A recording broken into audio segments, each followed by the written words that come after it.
It's Thursday, November 23rd, 2023.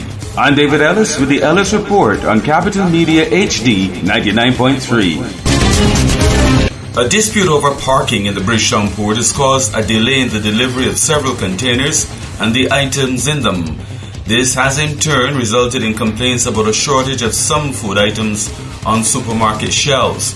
This dispute, which has been going on for days, was sparked by port security telling Ministry of Health staff to move their vehicles because they were obstructing machines that are used to transport and lift containers through the port. The latest IMF review of the Barbados economy says that though we have weathered the COVID pandemic well and tourism has had a resurgence, some risks remain.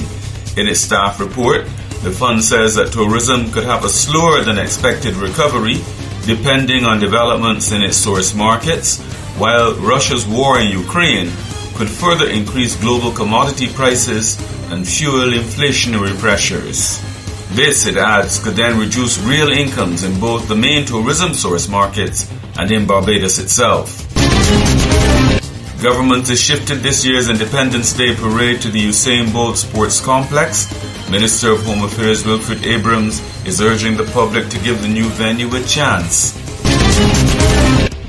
Prime Minister Mia Moore-Motley wants to see an international road show featuring the best of Barbadian entertainment.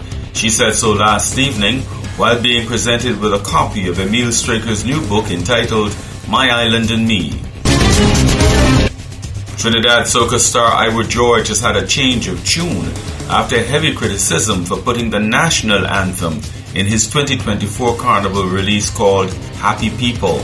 He's decided to remove the national anthem after several people, including the Prime Minister, said it was inappropriate to use it that way.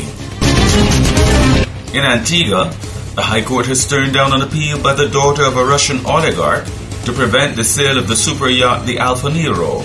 But her lawyer, Dr. David Dorset, says that's not the end of the case, and it could eventually end up before the Privy Council. We think that the action of the government is totally unconstitutional. You can't just seize a person's property conveniently, then try to sell it off and think the persons who have an interest in the property are going to lie down dead. It's just not going to happen, and it's not happening in this case. Guyana's Attorney General, Anil Nanlal, is concerned about some of the social media posts he is seeing as tension continues to mount in the border dispute with Venezuela.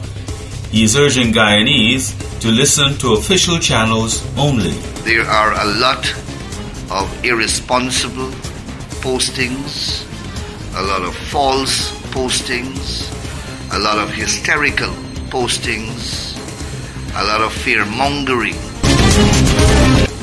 Non-state media reports in China state that pediatric hospitals in parts of the country are overwhelmed with sick children, and the World Health Organization has asked China for more information on what it describes as clusters of undiagnosed pneumonia reportedly spreading among children in the north of the country.